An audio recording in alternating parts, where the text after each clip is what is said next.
Origami paper cranes are a symbol of good luck and peace. There's a legend that if you fold 1,000 paper cranes, you get a wish. So for this summer, my goal is to fold 1,000 paper cranes. I thought maybe you'd like to help me. Origami paper traditionally is square. So the first step is I'm going to take my piece of origami paper. It's two-sided. I'm going to start with the blank side facing up. I'm going to turn it from a square to a diamond. Next step is I'm going to take the bottom point, I'm going to roll it up, line up my edges, I'm going to carefully crease so I have a horizontal line on the bottom. Next, I'm going to bring the left side across to the right side, line up the points, and I'm going to carefully fold.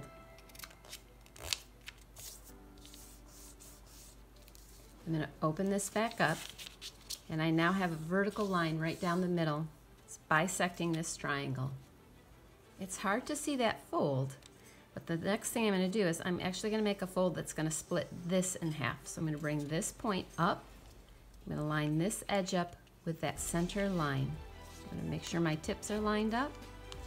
Hold it in place, bring this down and crease it. I'm going to repeat it on the left side as well. Roll this up, line up my tips, make sure my center's lined up, and make a crease. So when you look at it right now, this is what my fold looks like.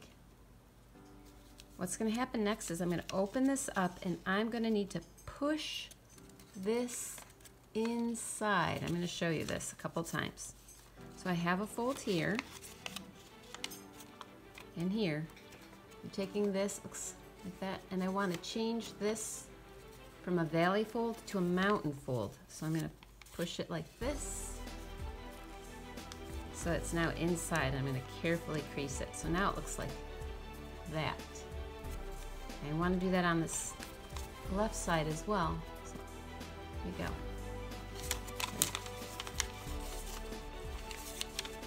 Pinch that. And I'm pushing this valley fold in.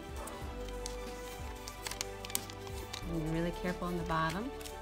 And there we go. That's what it looks like now.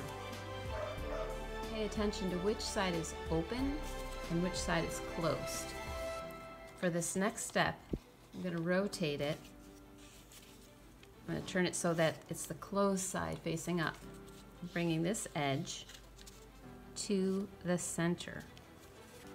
It's going to look like a kite. So there's half. I'm going to do this side as well. I'm going to pay attention to how my points line up like that. So see how this looks like a kite? I'm going to turn it over. Again, this is the closed side. And repeat that on the back. Make sure I pay attention to my tips.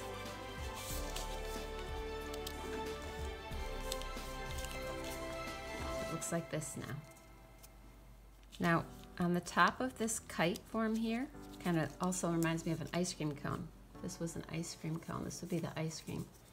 I'm just going to make a little fold like this, crease it, turn it over, do it on the other side. That's just going to help the next step because I'm kind of training the paper. So now what's going to happen is I'm going to open these up. I'm going to lift just the top layer. And there's that fold that I just made. I need to open this up and change this direction of this fold, watching the edges there, so that it's going to lay down like this. Watch my edges here. I'm going slow. There we go. I've opened it up. Now I can kind of go ahead and crease that.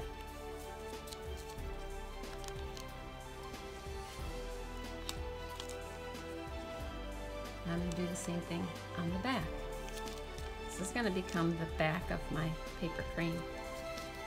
So I'm taking this, opening up, taking the top layer, taking these folds and kind of changing the direction.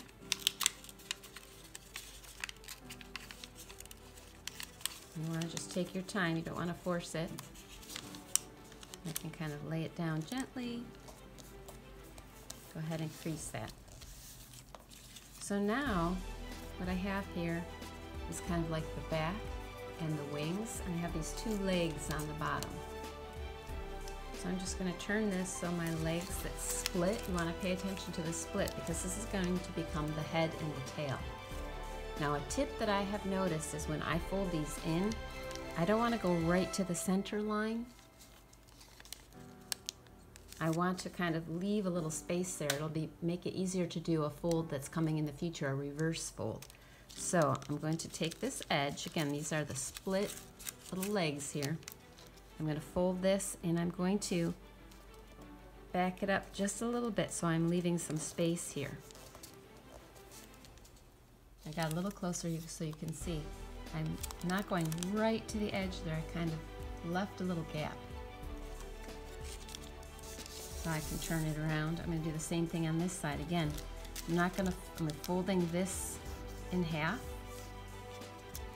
rolling it, and instead of going right to the middle, I'm going to just back it up just a little bit.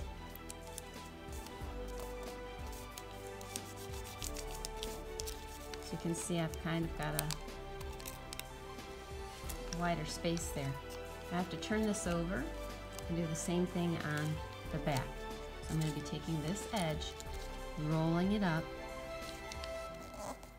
giving it a little space from the center there, and turn it around. This edge is going to roll to the middle. Now, I've got skinnier little legs here. And what happens is, this is called the reverse fold. I'm going to take this, I'm going to hold it like that. Take my thumbs and I'm going to push it up and bend it in. And this is why I left that space right here, so this would fold easily right here. I'm going to pinch it. Now that's got a nice tip. I do the same thing on this side. I'm going to take it, and I put my fingers right here, and it's like a trough. And I put my thumbs on the back, and I push it up. Now see this one, they're overlapping a little bit, so it's not going to fold quite as neatly. And when that happens, if I've got a messier fold, I make that side the head, because I need to take this and just bend it down, kind of pinch it to make the beak. And this nice neat side makes a good tail. And then you're just going to take these sides, fold them down, fold it down. There is one more paper crane. 999 to go.